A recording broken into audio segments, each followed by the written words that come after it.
Olá, pessoal, boa noite a todo mundo, sejam todos muito bem-vindos aí ao nosso quarto dia de Mulheres Tributaristas em Ação. É uma honra enorme para nós do Tributário em Jogo receber essas grandes tributaristas que já participaram aí de diversos eventos conosco e que nós admiramos demais, como a professora Tatiana Psitelli, a professora Bettina Gruppenmayer e a professora Luciana. A doutora Alana não poderá participar por uma questão de ordem pessoal, mas seguiremos aqui na seguinte sistemática. As palestras serão feitas e, no final, vocês podem fazer perguntas às palestrantes. Como é que a gente está fazendo isso? Vocês podem fazer as perguntas aqui no chat, escrevendo, que a gente vai estabelecer uma ordem para fazer no final, ou vocês podem, ao fim das palestras, levantar a mãozinha para fazer a pergunta em áudio diretamente para as nossas palestrantes. Tá bom, pessoal? Então, vamos dar seguimento, iniciando com a professora Bettina Gruppenmayer. Professora Bettina, mais uma vez, uma imensa honra. Dispensa qualquer tipo de apresentação, né? É uma grande advogada, é uma grande tributarista, doutora da Universidade Federal do Paraná, e ela vai falar sobre um pouco do artigo dela, né, que foi sobre conflitos e efeitos das decisões no âmbito dos tribunais superiores, ou seja, tema mais atual que esse, ainda mais no dia de hoje, né, Bettina? Impossível! Então, a palavra está contigo. Muito obrigada mais uma vez pela presença. Eu é que agradeço, boa noite a todas. Eu queria saber só quanto tempo que eu tenho, que é muito importante isso para mim. Pode falar por 15 minutos. Tá bom? Tem que engatar primeiro e sair correndo. Ainda mais, como você falou, no dia de hoje, nos tempos atuais, né? Mas, enfim, eu agradeço imensamente o convite. É uma alegria participar de um evento exclusivamente feminino, enfim, ou preponderantemente. Aí não sei se há inscritos que não são mulheres, enfim, mas nós estamos precisando mesmo nos unir, porque a força faz a diferença aí, né? E nos ouvir, né? Porque às vezes a gente não é ouvido, então nós nos ouvindo aqui é muito importante.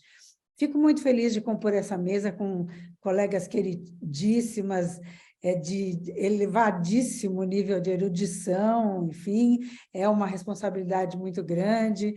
Vi que a Estael abriu ali a câmera e fechou, fiquei muito feliz de encontrar aí a Estael, queridíssima, olha, que sorriso gostoso, meu coração se aquece com o sorriso da Estael, uma pessoa muito linda que apareceu aí no meu caminho. Eu digo que, de fato, são todas luzes, né? A Tati, você, Micaela, Daniela, enfim, uma maravilha. Deus é muito bom comigo, especialmente por me proporcionar essa oportunidade de fazer essas amizades tão importantes. Bom, já foi 5 minutos aqui. Então, é o seguinte, de fato, eu escrevi sobre a questão da segurança jurídica e as decisões conflitantes dos tribunais, internamente, entre eles, vamos assim dizer, mas, de fato, não que esteja superado, muito pelo contrário, eu acho que algumas situações que aconteceram recentemente refletem mais essa situação de segurança jurídica e o conflito das decisões do que propriamente a circunstância que eu enfrentei no texto, que foi a questão da taxatividade da lista de serviços, da base de cálculo do ISS, que é um tema que me incomoda bastante. Há muitos anos eu sou muito fiscalista, acho que isso é um pouco fruto de ter sido conselheira do Conselho de Contribuintes do município de Curitiba por 14 anos, né? Então, para mim, os municípios são o ente federativo mais importante, acho que é onde as coisas acontecem, onde a gente vive, acho que deveriam ser os entes federativos que mais deveriam arrecadar, enfim, porque, de fato, fica com eles a responsabilidade de nos proporcionar uma vida melhor, mais organizada. Eu moro em Curitiba e isso, para mim, é uma realidade absoluta. Nós tivemos lá o Jaime Lerner, que, de fato, organizou a cidade e ela permanece na linha que ele fez. Então, eu, de fato, tenho essa preocupação com as decisões que atingem os municípios, e por isso enfrentei no meu texto a questão da taxatividade e outras questões constitucionais que tiveram, no âmbito dos tribunais superiores, decisões diferentes em momentos diferentes, o que leva a um elevado nível de insegurança jurídica, né? Circunstâncias como essas que eu enfrentei no texto acabaram por levar a decisões como agora nós tivemos a questão da coisa julgada, né? E o enfrentamento dessa questão sob o viés da segurança jurídica, enfim, por quê? Por exemplo, né? No texto eu falo sobre o entendimento do STJ no sentido de que a lista de serviços era taxativa. Num segundo momento, o STJ decidiu que ela merece uma interpretação extensiva, né? E é aplicável ao que eles chamam de serviços congêneres. E, durante a pandemia, a ministra Rosa Weber fixou uma tese com um outro viés, que não é nem bem uma coisa, nem bem outra, enfim, isso deixa os contribuintes numa situação de insegurança e também o fisco numa situação de insegurança. A gente tem bastante relacionamento com essas auditorias fiscais dos municípios que ficam, olha, eu não sei se a gente deve considerar a lista como taxativa ou se a lista é meramente exemplificativa. Por quê? Porque a Constituição Federal diz, por exemplo, que os municípios podem tributar serviços de qualquer natureza, exceto aqueles que são da competência impositiva dos estados, né, que são serviços de transporte e de comunicação, e aí o Constituinte põe uma vírgula e diz definidos em lei complementar. Isso gera uma polêmica que eu me recordo desde o momento que eu me formei lá em 87, né? Se essa lista seria taxativa, 87 não, 88, quando veio a Constituição, né? Se essa lista seria taxativa ou se ela seria exemplificativa. Em que sentido isso? Se os municípios só podem tributar os serviços descritos na lista, e aí taxativamente, nada além disso pode ser tributado, ou se essa lista é exemplificativa, porque o texto constitucional fala que os municípios podem tributar serviços de qualquer natureza, né? Então, eu acho que eu vou compartilhar aqui a tela. Eu não gosto muito, quando é virtual, de usar slide, mas eu acho que fica mais fácil de compreender. Então, nós temos aqui a descrição do dispositivo, olha, serviços de qualquer natureza, não compreendidos na competência impositiva dos estados, definidos em lei complementar. Definir é mais do que conceituar, tá? Conceituar é estabelecer de maneira genérica, né? Delimitar, vamos assim dizer, uma ideia, um pensamento, etc. A Constituição, ela conceitua serviços Isso é um tema também polêmico sobre se a Constituição contém tipos ou conceitos.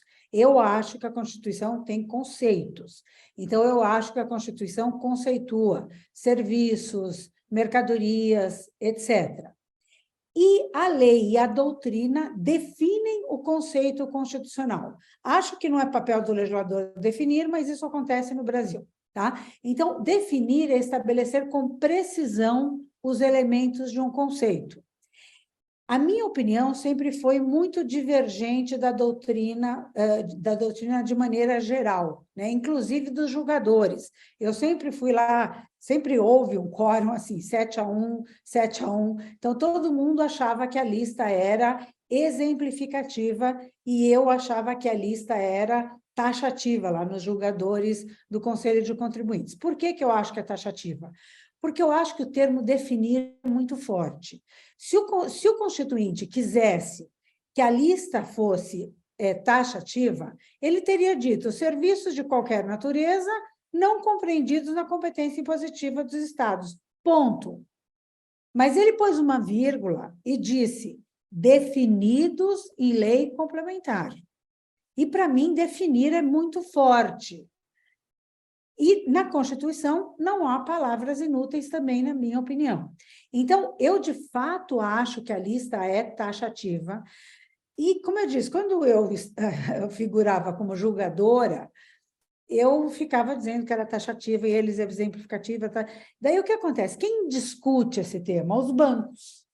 Quem discute esse tema são os bancos. Desde o Decreto-Lei 406 de 1968.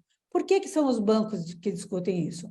Porque lá no decreto, na lista de serviços bancários, tinha 5 servicinhos. Se a gente entra no banco e olha aquelas placas, até porque a lei do consumidor impõe, está lá todos os serviços com aquela letrinha que eles prestam e os valores que eles cobram.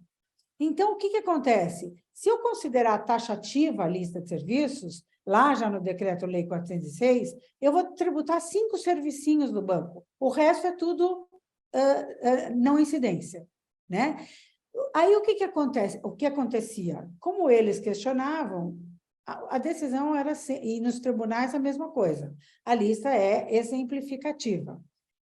Aí eu falei o seguinte, eu estou decidindo, eu estou ajudando com esse voto instituições bancárias que não precisam do meu auxílio, e mudei o meu entendimento. Depois eu falei, peraí, eu não gosto de decisões que gerem segurança jurídica, de decisões políticas, não interessa que ajude os bancos, eu acho isso academicamente. Então, eu voltei atrás, publiquei, e sempre entendi que a lista era taxativa. A jurisprudência, né, eu vou passar rapidamente, foi evoluindo no seguinte sentido, ela é exaustiva, a lista é exaustiva e não exemplificativa, não admitindo analogia. Depois veio decisões no sentido de que ela é taxativa, admitindo-se o emprego da interpretação extensiva para serviços congêneres. Aí houve essa evolução. Ela é taxativa, mas admite a interpretação extensiva para serviços congêneres. Achei boa esta solução, tá? Porque, de fato, eu vou considerar o gênero serviços bancários e não necessariamente as espécies, né? Porque a gente tem o item, que é o gênero serviços bancários. Depois as espécies, né?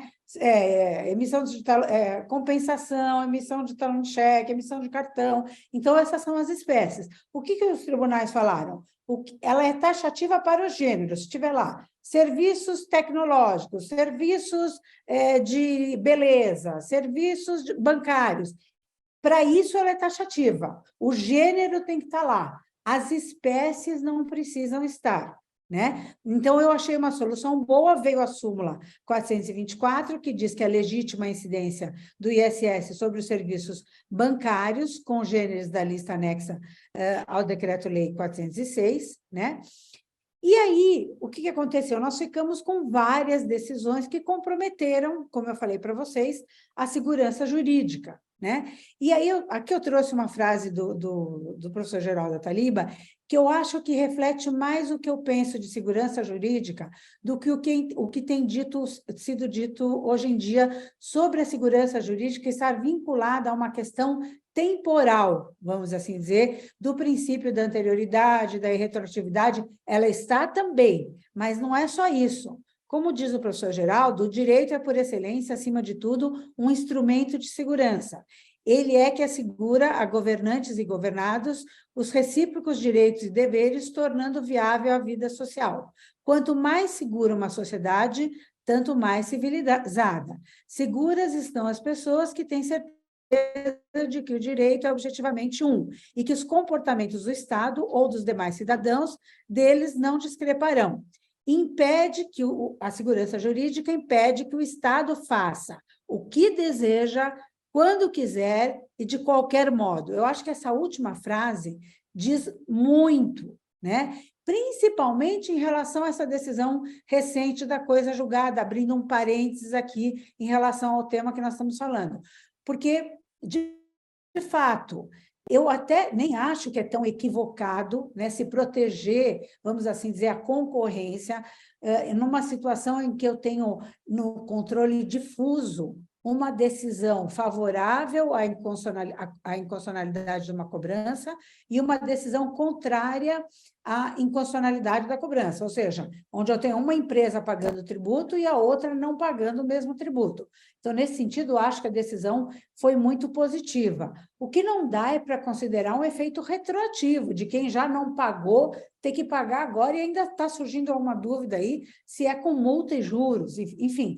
Então, nesse nível, a insegurança jurídica é que a gente não pode admitir, não só pensar nela, reitero, no que diz respeito a esse aspecto temporal da anterioridade e de retroatividade, mas no sentido de que o Estado lato sensu, o legislativo, executivo, judiciário, isso eu refiro no texto, façam, como diz o professor Geraldo aí, o que quiserem, quando quiserem. Isso não dá. Nós temos que ter uma perspectiva do que vai acontecer com a gente, né?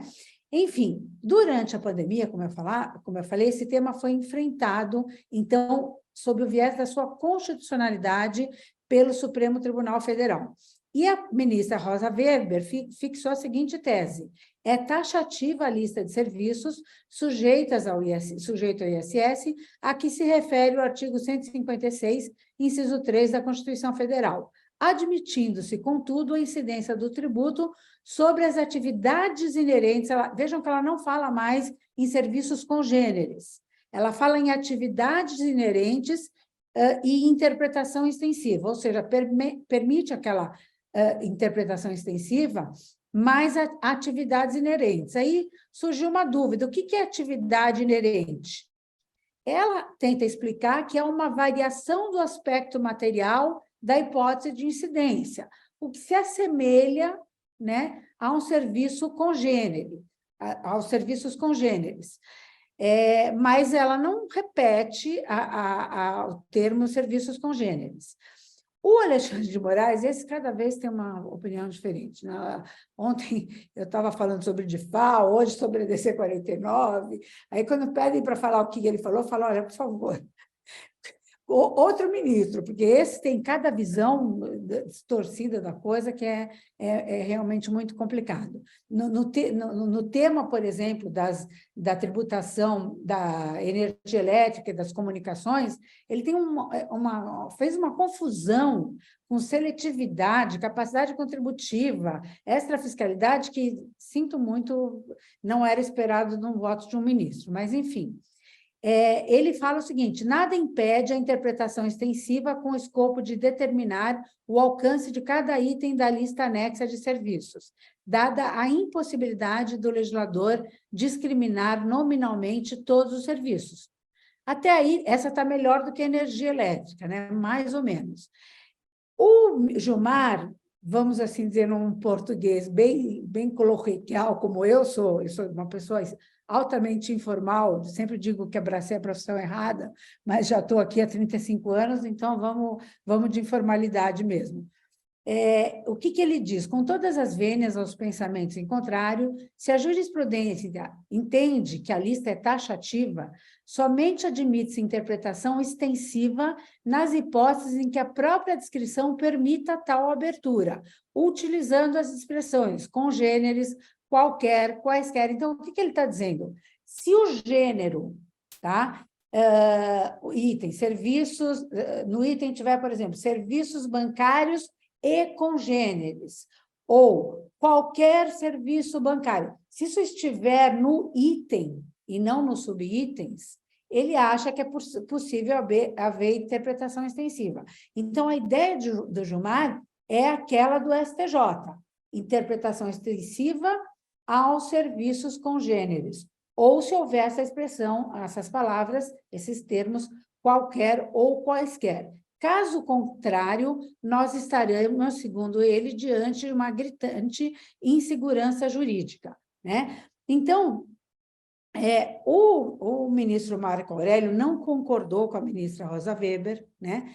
E propôs uma outra tese que não prevaleceu. Ele disse o seguinte: fixo a tese no sentido de ser taxativa a lista de serviços sujeitos ao ISS, a que se refere o artigo 156, 3 da Constituição Federal. Pois bem, Eu trouxe esses slides aqui para vocês entenderem o raciocínio, o nível de insegurança, né? Esse é um dos temas que geram insegurança jurídica, foi o que eu elegi para descrever uma das hipóteses de insegurança jurídica, mas me parece, de fato, né, que a lista é taxativa, que a Constituição não tem palavras inúteis, que definir é mais do que conceituar, e que, portanto, no máximo, a gente pode admitir a tributação em relação aos serviços congêneres, nunca a serviços que não estejam previstos na lista. Dando só um exemplo, nós mulheres, por exemplo, sabemos que existem serviços de arrumação de armários, por exemplo. Tá? Essas mulheres que têm uma franquia de arrumação de armários, enfim, a gente vê aquela coisa que fica maravilhosa. O único problema é que a gente tem que estar junto, né? Porque senão eu contratava uma vez por mês um serviço desse na minha casa. Mas o fato é que eu não posso ficar junto. Mas o que acontece? Não tem na lista serviço de arrumação de armários.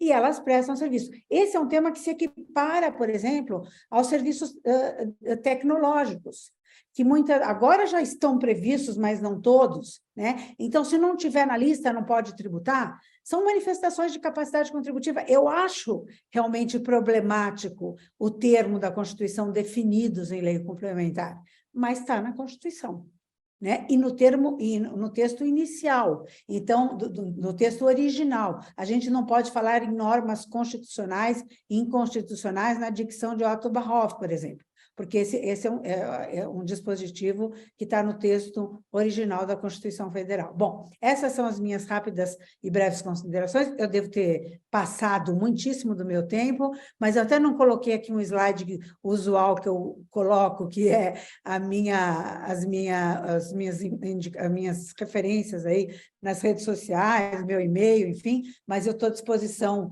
Dada a rapidez aqui da exposição, eu estou à disposição para esclarecimentos aí no Instagram, Facebook, e-mail, LinkedIn, enfim. Eu gosto de conversar também, não precisa falar da palestra, pode ser outras conversas, eu posto meus netos maravilhosos, pode falar dos meus netos também, meus filhos, enfim, já que estamos entre mulheres, né? Porque para nós é 50% direito, 50% nossos lindos filhos, nossos lindos netos, enfim, a nossa linda família. Muito obrigada e fico à disposição. Obrigada, professora Bettina, e já agradecendo e dando boa noite a todas as pessoas que chegaram, todas, todos e todos, as professoras que vão palestrar também, cumprimentar. Eu cheguei atrasada, mas há tempo de poder ouvir a fala da professora Bettina. Eu sou ainda uma encantada com esse tema do tipos e conceitos. Eu acho que é uma discussão que ela não morreu, não deve morrer. Eu sou a defensora da tipologia, de se considerar como tipos, e é algo que sempre que esse tema volta, eu fico, eu preciso mergulhar um pouco mais nesse tema da linguagem do direito. Então, quando eu escuto alguém falar como você hoje, eu fico atiçada. Parabéns pela sua fala. Já tem perguntas aqui, mas como foi combinado, a gente vai deixar para o final, né? Depois de todas as falas, a gente tenta fazer esse apanhado aí, mas por hora é agradecer, e vamos sim falar de netos e de filhos também. É nossa roda. Essa semana tem sido muito assim, crianças entrando na câmera e podendo participar também. Tem sido uma alegria a gente poder fazer esse encontro de mulheres tributaristas também nessa qualidade, né, da gente poder se expor também nesse sentido, né? Então tem sido muito bacana. Então já a gente volta com você. Eu te agradeço pela sua participação. Pelo que eu entendi, a professora Luciana, né, que segue agora conosco. A professora Luciana Grassano, estou aqui com a minha cola, doutora em Direito pela Universidade Federal de Pernambuco, com estágio doutoral na Universidade Lusíada de Lisboa, e também outro estágio, né, pós-doutoral, doutoral e o pós-doutoral na Universidade de Bolonha. É professora titular hoje na Universidade Federal de Pernambuco, nos cursos de graduação, mestrado e doutorado em Direito, ex-diretora da Faculdade de Direito de Recife, da Federal de Pernambuco, e é procuradora do Estado de Pernambuco. A professora Luciana, no nosso livro, ela participou com um capítulo que teve o seguinte título: Tributação, Crescimento Econômico e Redução das Desigualdades. Então, eu passo a palavra, agradecendo a oportunidade de estar aqui com ela, para a sua fala e comentar um pouco dos seus textos, dos seus estudos a esse respeito. Obrigada, professora. Com você. Boa noite, Daniela. Obrigada, né, pela oportunidade de estar aqui hoje. Eu vou me desculpar se eu desaparecer da tela, porque nós estamos enfrentando um problema aqui recorrente de roubo de fiação de internet. Então, vez por outra, a minha internet sai, eu tenho que rotear do celular e o bairro todo está aqui com essa dificuldade, tá? Então, pode acontecer de eu sumir. Se eu sumir, eu já estou me justificando aqui, peço desculpas de antemão a vocês. Queria cumprimentar todos, a Daniela, que coordenou a obra, a professora Betina, que me honrou muito com a presença dela na minha banca de titularidade, a professora Tatiane Piscitelli, e tantas outras pessoas que estão aqui. Vejo também muitas alunas aqui de Pernambuco, cumprimento todas elas.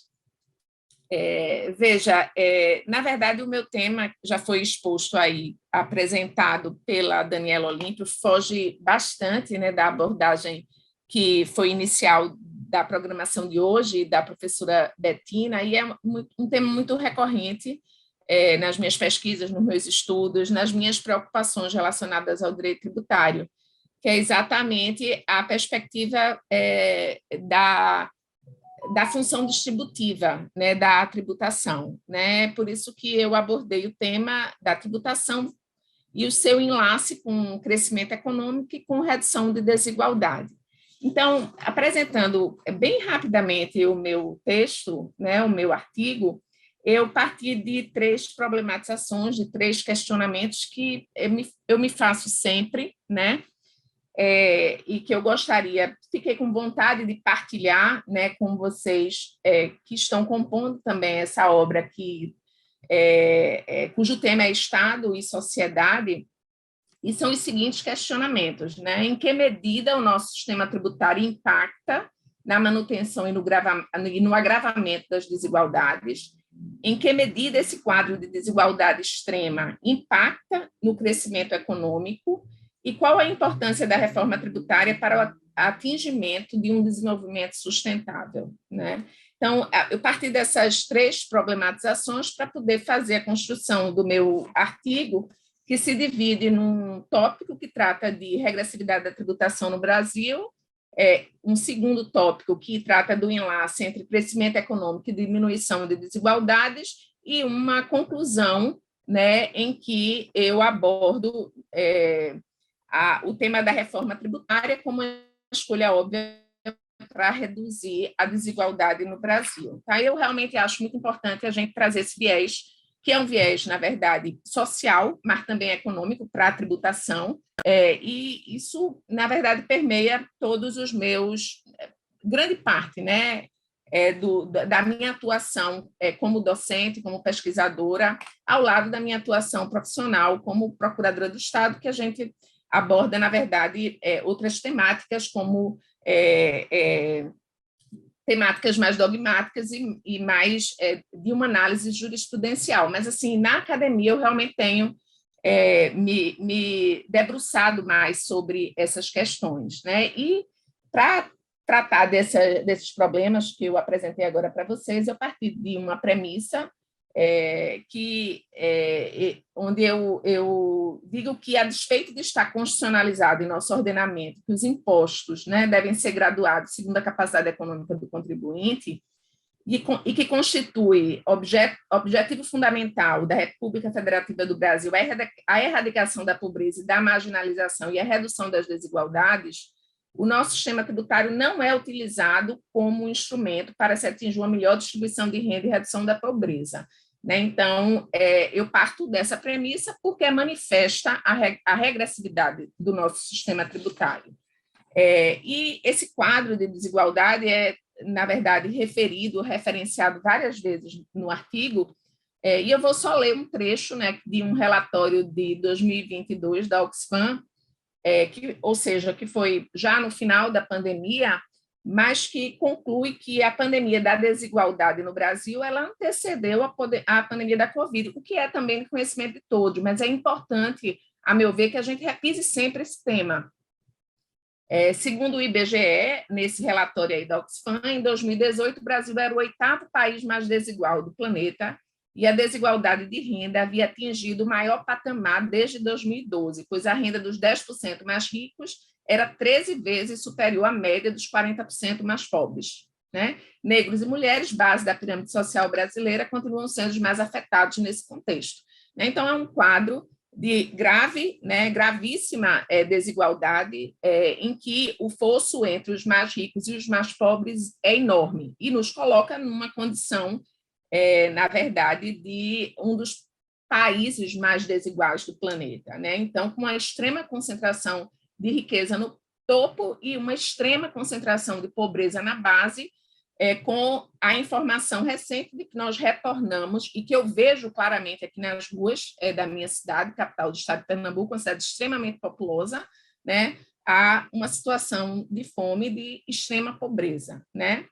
Então, realmente essa é uma temática que me encanta, né, e que por isso é tão recorrente nos meus estudos de direito tributário, porque eu acredito terrivelmente que a tributação é um instrumento, sim, né, que deve ensejar, que deve levar, na verdade, através das políticas públicas, políticas fiscais, a uma redução desse quadro, ou então a uma minoração desse quadro. Eu acredito que a forma como o sistema tributário brasileiro é desenhado agrava, na verdade, esse quadro de desigualdade. Por quê? Porque tributa, na verdade, em desconforme com o princípio da capacidade contributiva.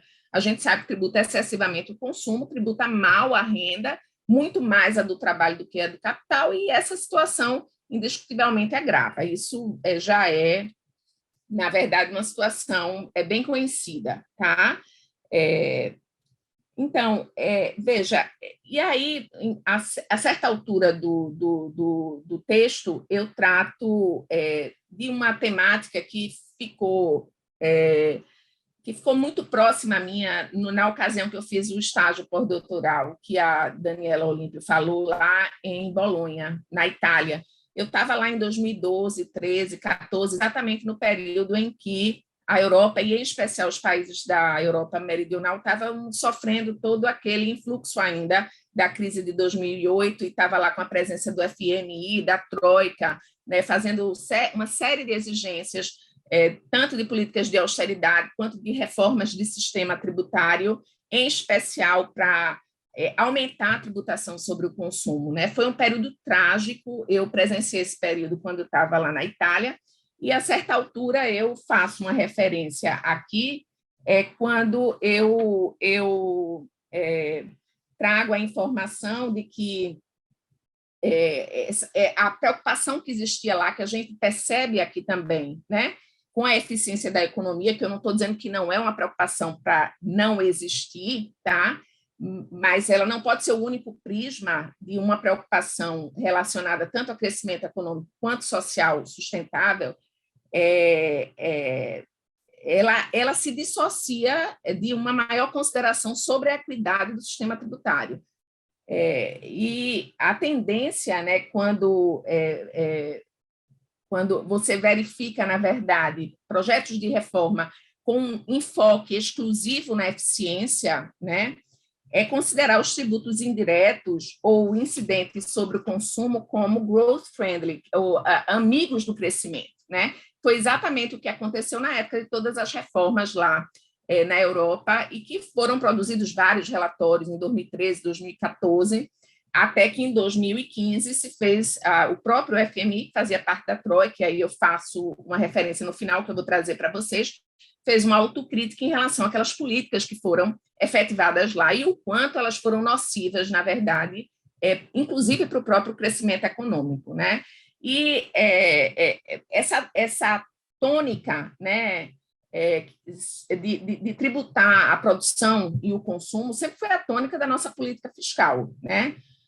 A gente sempre teve uma tributação elevada sobre a produção e o consumo. E é por isso que a gente tem um sistema tributário, também por isso, tão injusto e tão regressivo, né? E também tão ineficiente. Então, eu até trouxe também no texto um relatório de pesquisa produzido pelo INSPER em 2020, que aí ele faz referência a essa majoração da tributação do consumo por meio do IVA nos últimos 15 anos. Tá? E realmente esse é um dado de realidade, foi o que aconteceu na Europa naquela época. Eu não sei como é que está agora esse movimento, né, mas eu não acredito que tenha se modificado, de modo que a capacidade contributiva, a função redistributiva da tributação, ela foi completamente afastada naquela época, e os resultados foram bastante nocivos. Tá? Então,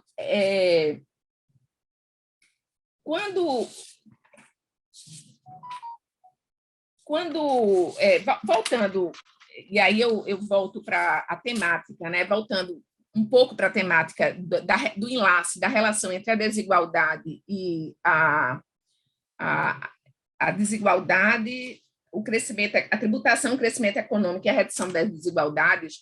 Eu achei muito interessante, acho que talvez vocês tenham acompanhado uma fala do Mark Morgan, que é um pesquisador do Instituto de Piketty.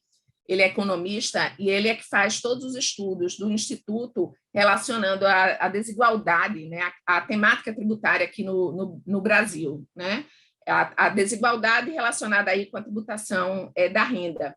E numa das entrevistas que ele deu, mais recentes, acho que foi em 2020, 2022, foi em 2022, ele diz uma frase que eu acho muito interessante. Ele diz que a desigualdade é uma escolha política.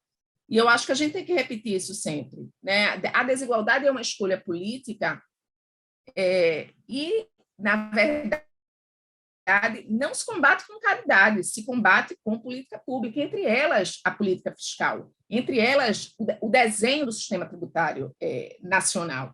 Tá? Então, eu acho que é importante, né, nós, né, que estudamos o direito tributário, termos, na verdade, a noção da importância dessa relação, de relacionar sempre, né, a forma que isso não é uma culpa da Constituição. A Constituição nos dá vários meios, inúmeros meios, de ter um sistema tributário justo, né? A capacidade contributiva está lá, a isonomia material está lá, a seletividade para a tributação do consumo, tem tantos princípios lá, né, que nos dão essa possibilidade de ter uma tributação, na verdade, que favoreça uma redistribuição de renda e de riqueza, e isso não é realmente efetivado no âmbito das legislações que são instituidoras do tributo, né?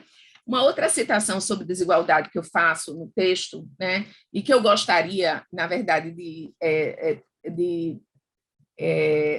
ler aqui para vocês, é uma do Bauman, que é muito conhecido de todos também, que é um sociólogo. Justamente por conta dessa minha abordagem, eu termino trabalhando muito, né, a temática da tributação, mas também numa perspectiva de sociologia, inclusive, e da própria filosofia. E o Bauman diz o seguinte: os ricos se tornam mais ricos próprio porque ricos. Os pobres se tornam mais pobres próprio porque pobres.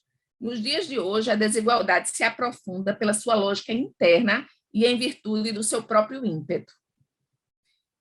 E é exatamente isso. E quem quebra, na verdade, esse quadro de desigualdade não é nem a sociedade, e também a sociedade através dos organismos, na verdade, que desempenham funções essenciais, né? A própria Oxfam, por exemplo, né? As organizações internacionais também, que são organismos, na verdade, internacionais, mas, acima de tudo, o que quebra, na verdade, é capaz de quebrar esse ciclo de desigualdade extrema, como acontece no Brasil, são as políticas públicas. É o papel do Estado, na verdade, na realização de políticas públicas, em especial políticas relacionadas à tributação, que é como o Estado moderno se financia. O Estado moderno é um Estado fiscal, então ele realiza o seu munus, as suas atividades através, na verdade, do financiamento que a sociedade, na verdade, faz a partir do pagamento do tributo, é assim que funciona,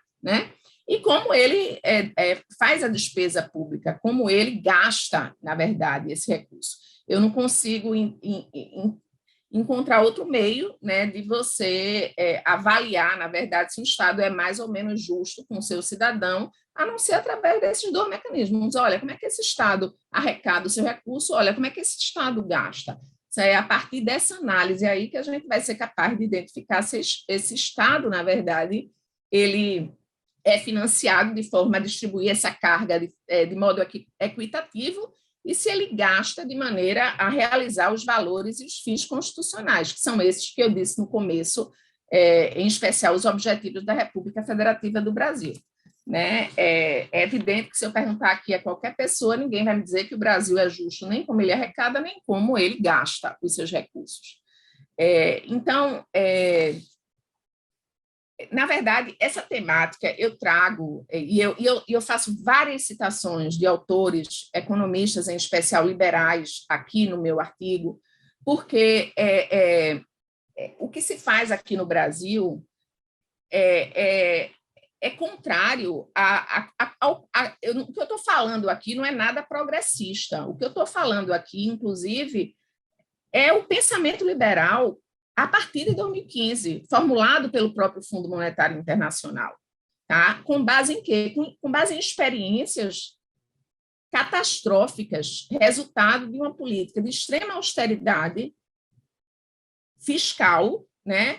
E de extrema austeridade no que diz respeito a serviços públicos, ofertas de serviços públicos e de políticas públicas, que foi o que aconteceu com a Europa Meridional a partir da crise de 2008 e até 2015, quando o FMI, através de sua presidente na época, era uma mulher, a Lagarde, ela fez um pronunciamento, que é um pronunciamento histórico, reconhecendo o erro de várias políticas que foram implementadas lá. Isso em 2015.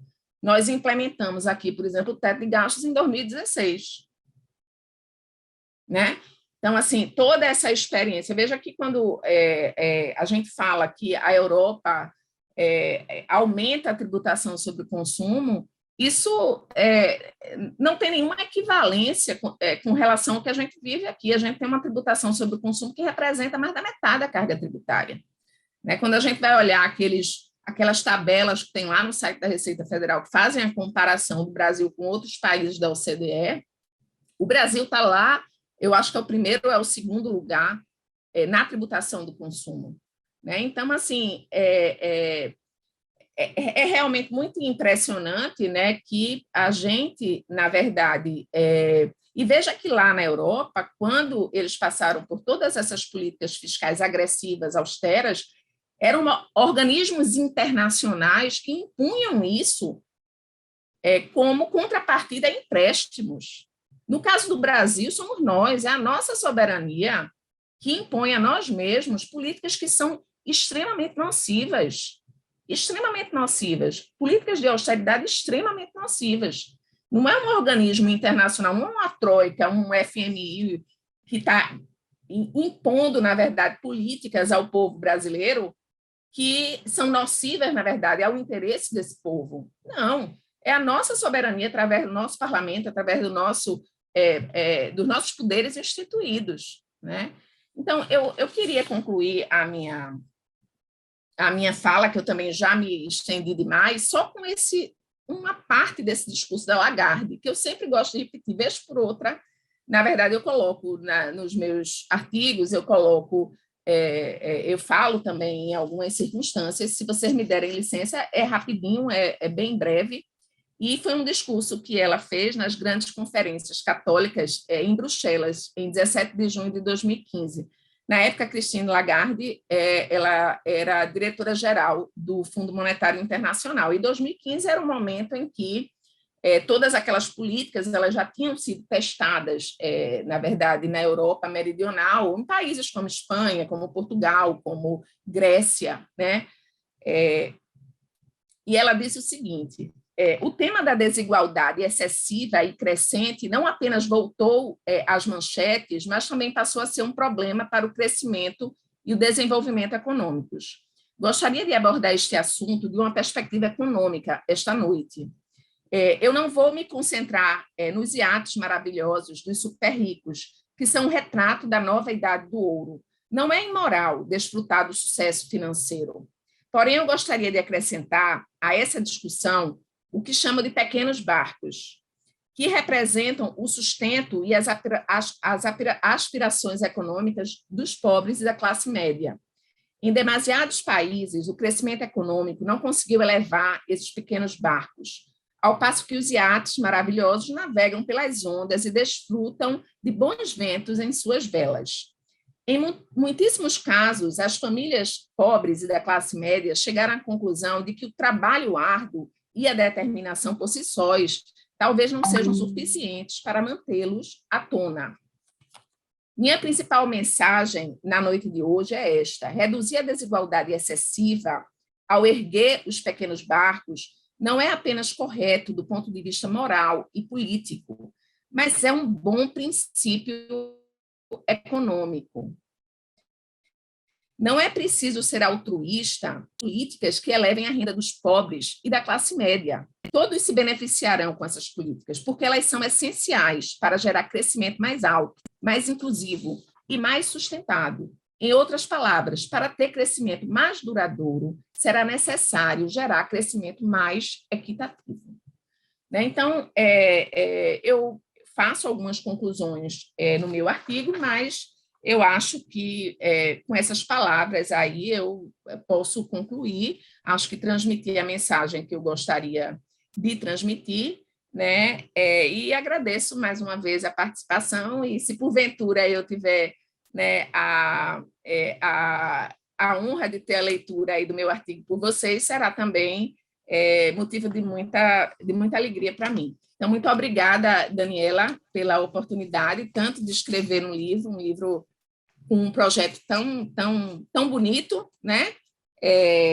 E agradeço também a presença das professoras Betina e Tatiane, que hoje dividem essa mesa comigo.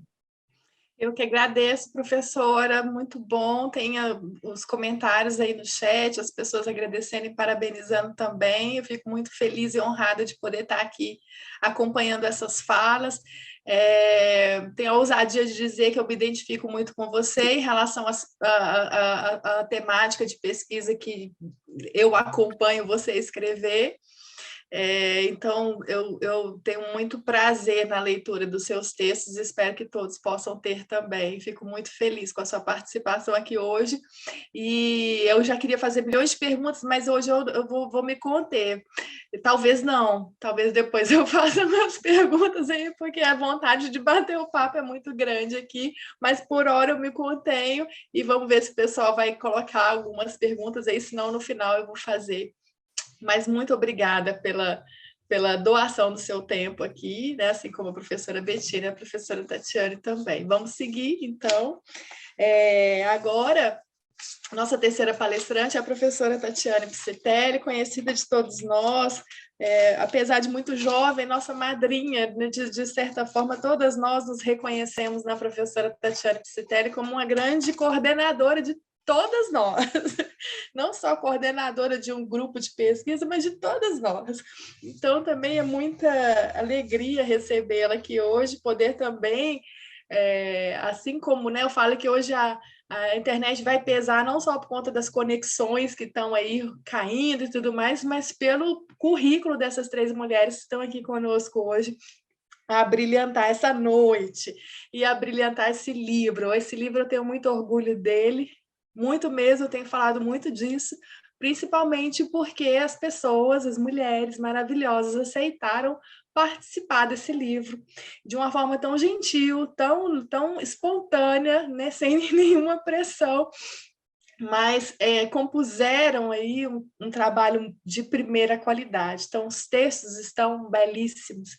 Eu sou muito suspeita para falar disso, e aí fica esse convite mesmo, assim como a professora Luciana falou, de podermos nos dedicarmos também à leitura desses textos, né? E acho que esse evento está muito nesse sentido, da gente não só escrever e virar a página para o próximo compromisso, mas para a gente também poder, de certa forma, demorarmos-nos um pouco mais em relação ao que a gente escreveu e poder ouvir umas das outras, essa defesa, né, dessas teses, nesse sentido um pouco mais afetivo, né, daquilo que a gente tem escrito, né? Então, hashtag fica a dica aí para quem está nos assistindo. A professora Tatiane Piscitelli é professora de Direito Tributário da Escola de Direito de São Paulo, da Fundação Getúlio Vargas, FGV Direito São Paulo. Coordena o Núcleo de Direito Tributário do mestrado profissional, também da mesma instituição. É doutora e mestre em Direito pela Universidade de São Paulo, autora de vários livros e artigos em Direito Tributário e Financeiro, incluindo o nosso conhecido curso de Direito Tributário pela RT e Direito Financeiro pela editora Atlas. A professora Tatiane Piscitelli, nesse trabalho, escreveu um artigo com o título Tributação e Gênero, Agenda de Debates. Nesse sentido, eu passo a palavra agradecendo mais uma vez a sua presença e sua participação conosco. Muito obrigada, Daniela. Inicialmente, boa noite a todos, a todas que nos assistem. É um enorme prazer dividir essa mesa com a professora Bettina, com a professora Luciana, escutar essas palestras, né, as duas muito diferentes, né, em termos da abordagem, mas muito interessantes, enriquecedoras. Agradeço muito por essa oportunidade, também agradeço a Micaela, né, que na medida em que o espaço aqui também é dela.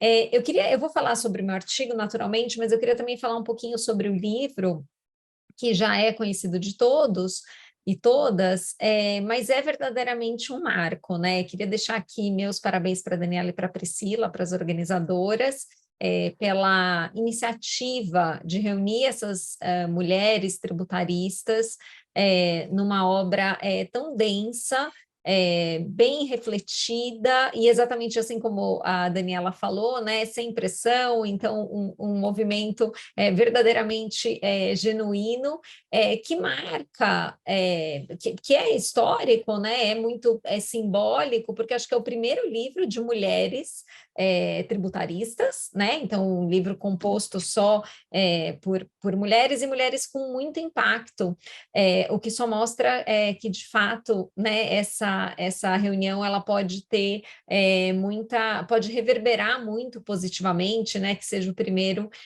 de muitas edições e reflexões. Eu acho que essas mesas de debates que estão sendo promovidas também são muito relevantes para divulgar a obra e para gerar as reflexões que nós desejamos, né, que os nossos textos gerem, né, porque no fundo, né, como a professora Luciana mencionou, é um enorme prazer ser lida, né, e eu acho que esse é o objetivo de todas aqui, quando a gente entregou os textos e agora tem esse resultado em mãos, então muitos parabéns e mais do que parabéns, obrigada, né, por proporcionar esse livro maravilhoso que hoje a gente discute.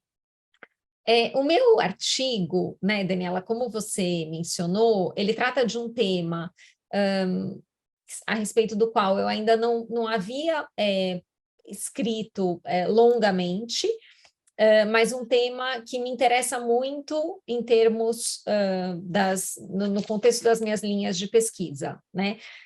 E aí devo até dizer que é um prazer estar aqui com a professora Luciana Grassano, porque o livro dela foi um dos primeiros que eu vi aqui no Brasil sobre o tema, o livro que ela organizou junto com o professor Marciano sobre política fiscal e gênero, que é uma reunião de diversos textos de outras pesquisadoras que também traçam um caminho, né, sobre a análise da tributação sob a perspectiva de gênero, e nesse sentido eu me alinho muito aqui com a postura dela sobre a necessidade de a gente olhar para o direito tributário também como instrumento de redução das desigualdades e, ao contrário, entender como a nossa estrutura tributária reforça ou não as opressões existentes, né, como o nosso sistema tributário contribui para isso. O debate é muito oportuno, especialmente no contexto da reforma tributária, né, então, de novo, a cada novo governo vem a discussão sobre a reforma tributária, vamos aprovar a reforma tributária, e isso precisa estar efetivamente na pauta, no centro do debate,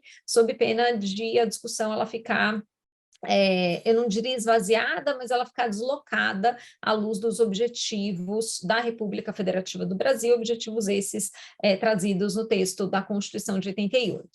Então, com esse artigo, o que eu quis fazer, né? Acho que foi até um artigo, assim, um pouco que que serviu um pouco de análise para mim, porque eu tentei organizar essa pauta de tributação e gênero, no sentido de, ao organizar essas reflexões, não sei se eu consegui, tentar estabelecer quais são os caminhos, né, a partir dos quais outros trabalhos podem ser publicados, inclusive trabalhos de minha autoria, por isso que eu digo que foi um artigo meio um pouco de uma autoanálise. E é claro que eu também achei interessante a redação desse artigo e eu fiquei bastante feliz ao fazê-lo, ao decidir fazê-lo, porque também foi uma oportunidade de reunir os textos já produzidos no Brasil sobre o tema, e a gente tem textos bastante relevantes, teses de doutorado, dissertações de mestrado, especialmente, o livro da professora Luciana Grassano. Então, também uma oportunidade de reunir um pouco essa bibliografia e apresentar essa bibliografia para quem pretenda desenvolver essa agenda de pesquisa. E aí, a premissa da qual eu parto para apresentar esse tema, né, portanto, tentar traçar uma agenda de pesquisa, que, veja, não é exaustiva, é simplesmente a minha leitura a respeito do tema, mas ela pode ser muito maior, ela pode ser mais ampla, ela pode, para além de englobar questões tributárias em sentido estrito, englobar também questões orçamentárias. A gente poderia falar de um debate fiscal, né, num sentido mais amplo, em vez de um debate tributário.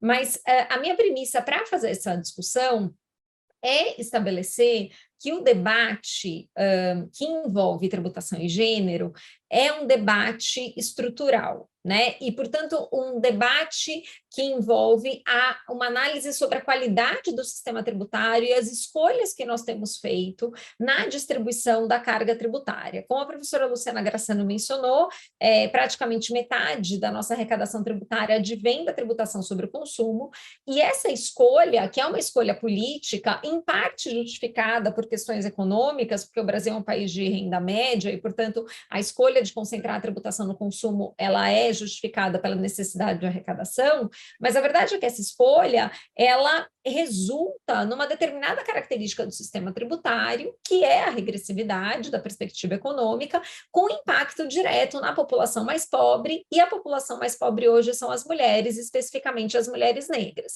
Então, discutir tributação e gênero e, portanto, dar esse passo, né, na compreensão de que um sistema tributário desigual, ele resulta em mais desigualdade de gênero e raça, essa é uma discussão estrutural que precisa ser feita e que deve ser feita na academia por todos e todas, né? Existe, quando esse tema começar a ser discutido de forma mais ampla, houve algum tipo de reação, no sentido de que isso seria um tema menos relevante para o direito tributário e que, portanto, não se trataria propriamente de discutir tributação, porque seria uma mistura, né, de movimentos feministas com algo que é muito técnico, que é o direito tributário. Isso é uma má compreensão do próprio debate, né? A discussão é uma discussão estrutural. Então, acho que esse é um ponto de partida, e é o ponto de partida do qual o meu artigo é um ponto de partida que o meu artigo desenvolve. E aí, a partir dessa premissa, eu faço uma análise, né, eu divido essa possível agenda de pesquisa em dois grandes tópicos. Um tópico é a tributação do consumo, outro tópico é a tributação da renda. Da perspectiva da tributação da renda, no momento em que eu escrevi o texto, ainda estava em discussão a tributação ou não das pensões alimentícias, né? Isso foi resolvido pelo Supremo Tribunal Federal, mas foi resolvido também de uma forma relativamente insatisfatória, porque do jeito que a decisão foi dada, o que a gente tem é a ausência de tributação desse rendimento, né? Então, é verdade que a tributação na pessoa de quem recebia a pensão, que na maioria das vezes, se não quase a integralidade, mais de 98% das vezes eram as mulheres, essa tributação ela revelava uma discriminação implícita da perspectiva do sistema tributário para utilizar, né, uma categoria que foi construída por uma economista, que é a Janette Stotsky, a partir da qual eu construo também essas questões relacionadas a essa análise do sistema tributário, mas revelava uma discriminação implícita e, portanto, ela deveria ser afastada. Mas isso também não implica que a renda não deva ser tributada de nenhum lado, né? Porque permanece a possibilidade de dedução da perspectiva de quem paga e, portanto, agora quem recebe também não deve recolher o imposto de renda. De todo modo, quando eu escrevi o artigo, esse tema ainda estava em aberto, por isso no livro consta que o Supremo ainda não decidiu, mas esse é um tópico importante e, a despeito de já ter sido decidido, a gente precisa ver como isso vai ser encaminhado, provavelmente da perspectiva legislativa, para obrigar, então, para fazer com que esse valor pago de pensão alimentícias, em relação a ele, haja incidência do imposto de renda da perspectiva de quem paga, que no geral é o homem.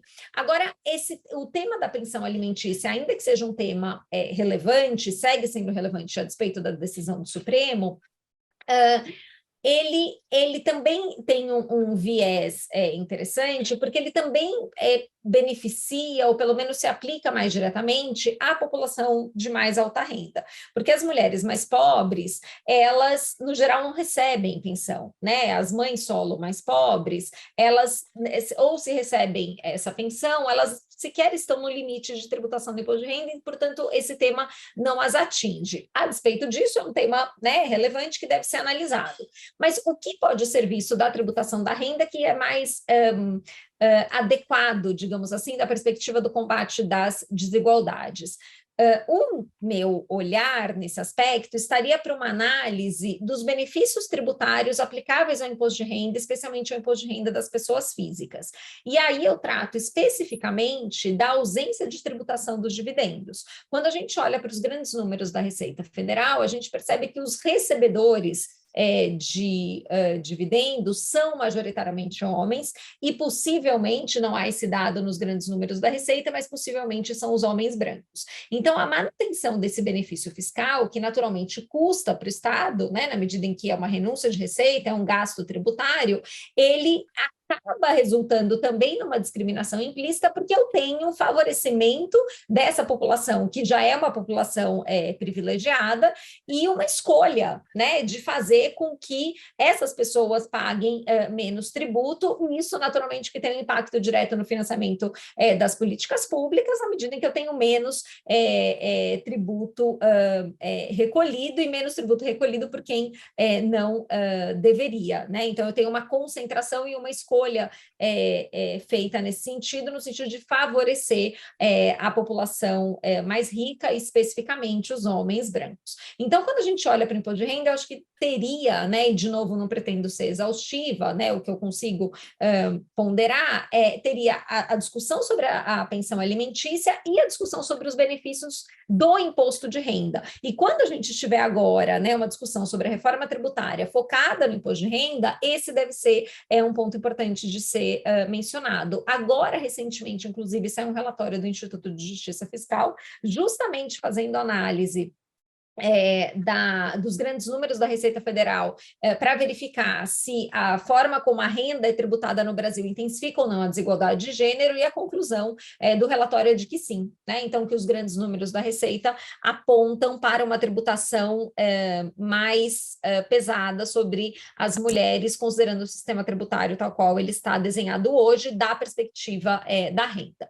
Quando a gente olha de outro lado para a tributação do consumo, quais seriam os temas passíveis de serem analisados? Eu acho que a gente tem um grande tema que é muito relevante e que também esteve muito na pauta o ano passado por conta de medidas do governo, que é a tributação de produtos de higiene menstrual.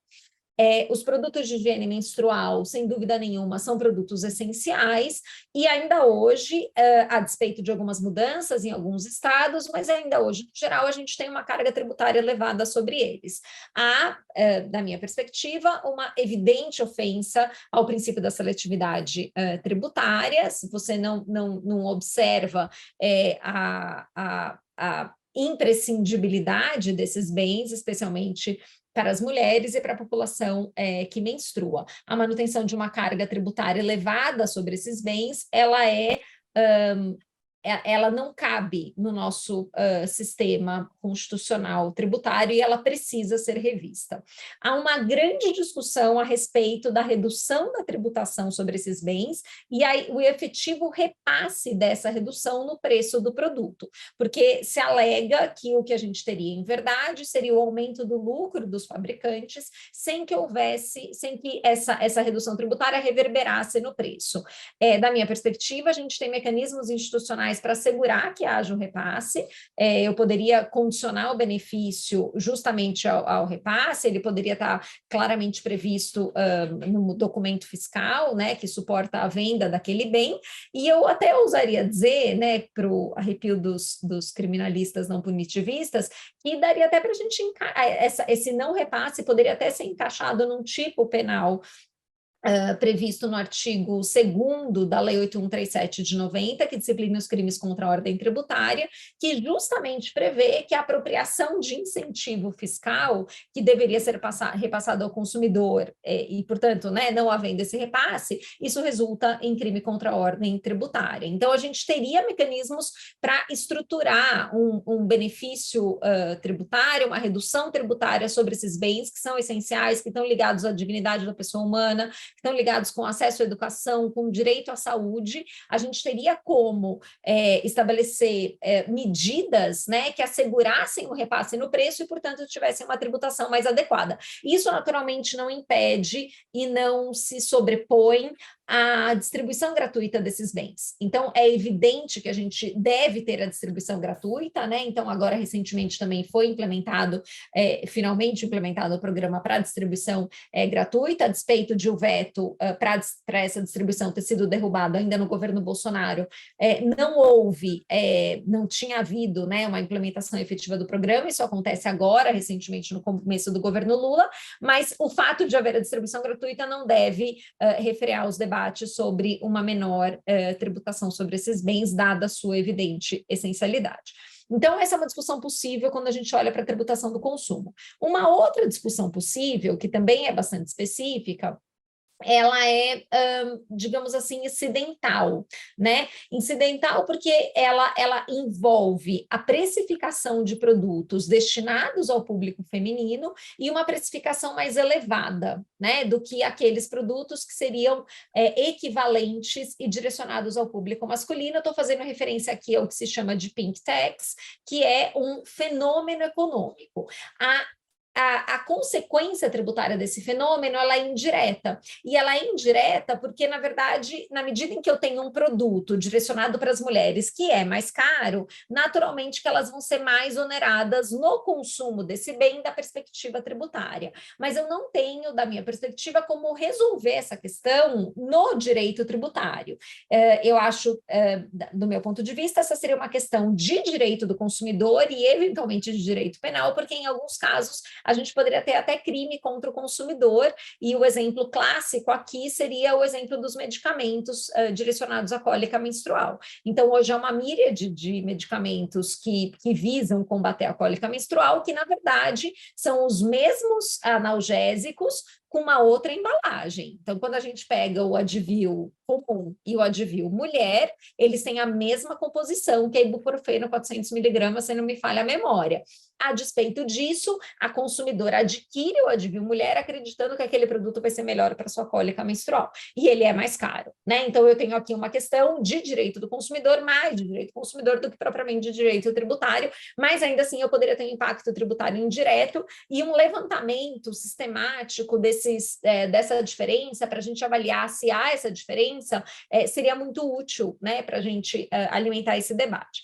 E, por último, quando a gente fala ainda da tributação do consumo, há uma outra discussão relevante que se relaciona com o começo da minha fala, que se refere a essa análise estrutural da perspectiva do sistema tributário. Então, como a gente tem no Brasil uma escolha por tributar mais o consumo, é importante que a gente saiba que essa escolha resulta em maior desigualdade de gênero e raça. De novo, essa questão pode alimentar o debate sobre a reforma tributária para entender para onde a gente vai. Então, se a gente continuar ou se a gente intensificar, né, a tributação sobre o consumo num contexto de reforma tributária, então isso vai impactar diretamente as mulheres e essa vai ser uma escolha política, né? Então é algo, o desenho do meu sistema tributário é assim feito justamente por uma escolha democraticamente feita, e isso pode ser um problema à luz,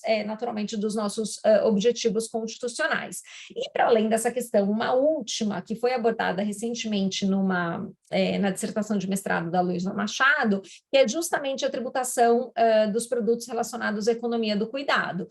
Ao mesmo tempo em que eu tenho uma alta carga tributária sobre o consumo, essa alta carga tributária ela pode revelar uma tributação desproporcional e mais gravosa sobre bens relacionados à economia do cuidado e que são bens majoritariamente consumidos por mulheres. Essa análise e essa identificação de quais seriam esses produtos e a verificação de que, sim, eu tenho uma carga tributária mais elevada em relação a outros produtos equivalentes, como fez a Luísa no seu trabalho, essa pode ser um outro caminho para análise, para pesquisa relacionada com tributação e gênero. Então, em linhas muito gerais, esse foi o meu artigo, né? E aí nele, como eu disse, eu tentei organizar muitas questões, né, que envolvem o tema, na esperança, né, de novo, de organizar esse debate, né, para mim mesma, e também estabelecer caminhos futuros para a pesquisa, de modo que a gente tenha essa discussão, né, propagada, né, no Brasil. Esse é um tema que já é estudado internacionalmente há muito tempo, e essa análise ela tem se intensificado, né? Agora mesmo acabei de ver um post de uma consultora do BID, justamente falando de um evento sobre tributação e gênero e sobre as políticas que têm sido adotadas em diversos países para combater a desigualdade de gênero via direito tributário, e o Brasil ele precisa efetivamente tratar dessa pauta de uma forma democrática e diante da compreensão de que nós estamos diante de um debate estrutural, né? Então, um debate sobre a qualidade do sistema tributário e um sistema tributário que potencializa essas desigualdades não é um sistema tributário que esteja conforme ao nosso texto constitucional. Então, eu só gostaria de, só para finalizar, agradecer muito novamente, é um prazer enorme estar aqui com vocês hoje, com a professora Bettina, com a professora Luciana, Daniela e toda a audiência, e eu fico à disposição para os debates. Obrigada. Maravilhosa, assim, que a gente sai do protocolo, né? Maravilhosa. Arrasou.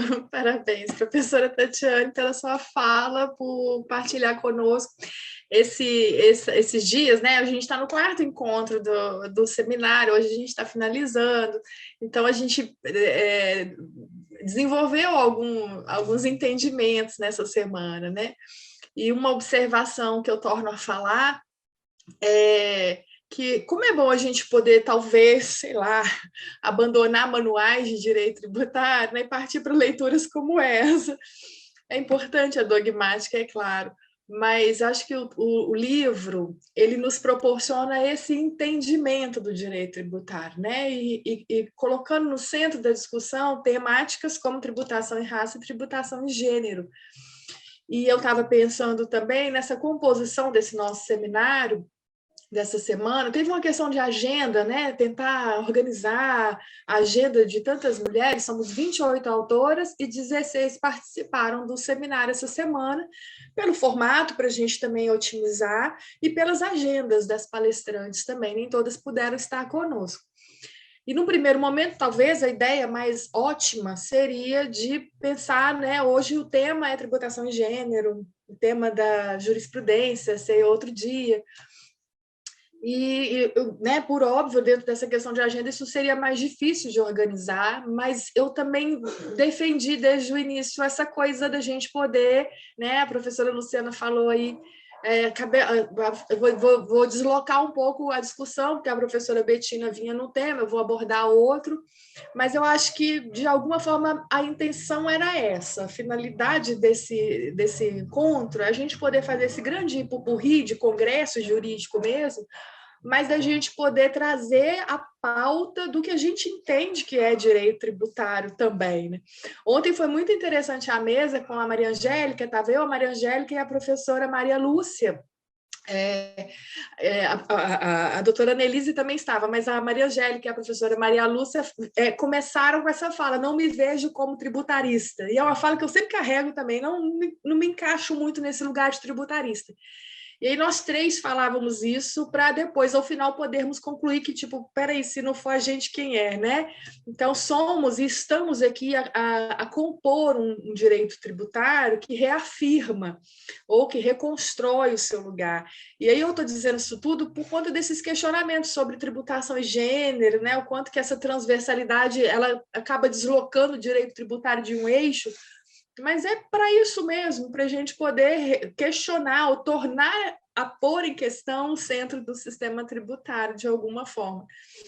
Então, nesse sentido que eu acho que é muito legal a gente poder analisar, no sentido do microcosmo, uma jurisprudência e um entendimento sobre tipos e conceitos, mas aí a gente partir para um sistema da política tributária, dos aspectos liberais ainda hoje não observados, e entrar numa pauta talvez, sei lá, da decolonialidade, falar de tributação em gênero e tributação em raça também, né?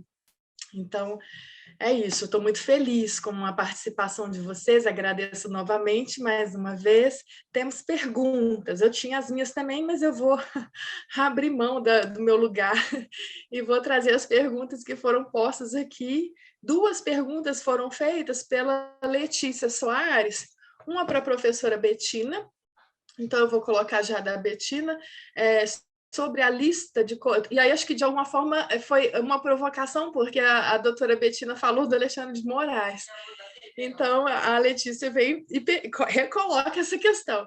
Sobre a lista de cobrança do ISS, a visão de Alexandre de Moraes poderia resultar na mitigação ou ainda ofender o princípio da legalidade?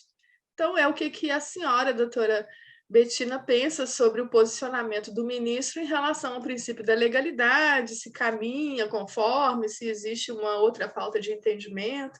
Acho que é um pouco nesse sentido a pergunta da Letícia. Acho que eu vou, né, eu prefiro a professora Betina falar, que as outras perguntas são específicas para as outras professoras. Olha, agradeço aí o questionamento. Enfim, o problema de alguns votos como esse, eu, na verdade, trouxe especificamente do ministro, é esse vai e volta conceitual, né? Então, assim, ele diz e desdiz o que ele disse antes, enfim, é meio ininteligível. O que eu posso extrair do que é possível entender desse extrato aí que eu trouxe no destaque aí no PowerPoint, é que dos votos que ele tem dado, esse, vamos assim dizer, é o menos pior, né? Porque eu não acho que agrida a legalidade.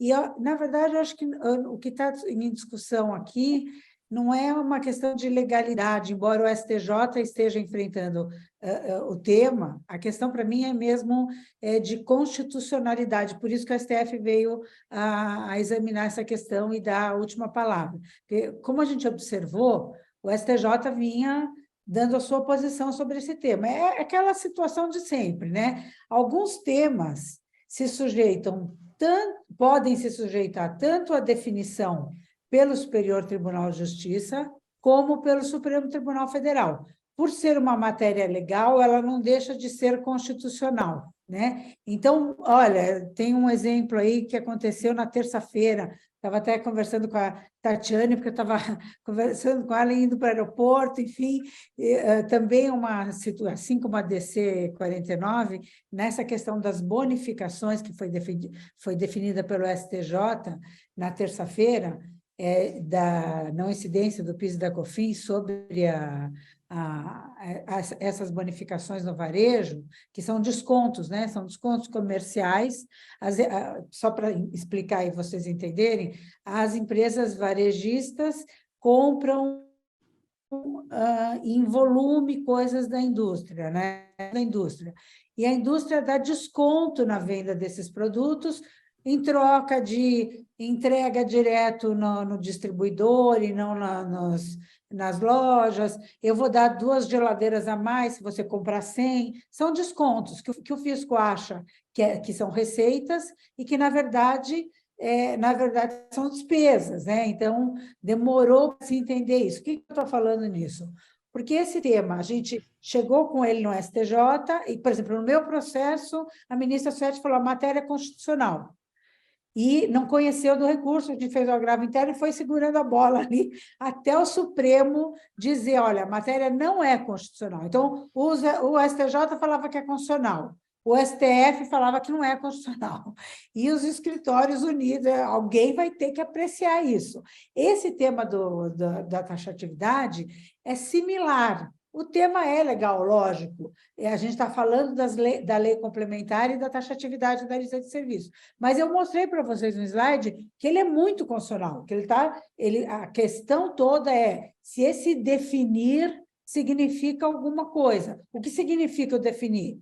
O professor Roque, a professora Isabel, o professor Paulo, o Sacha, todos entendem que o definir não significa nada.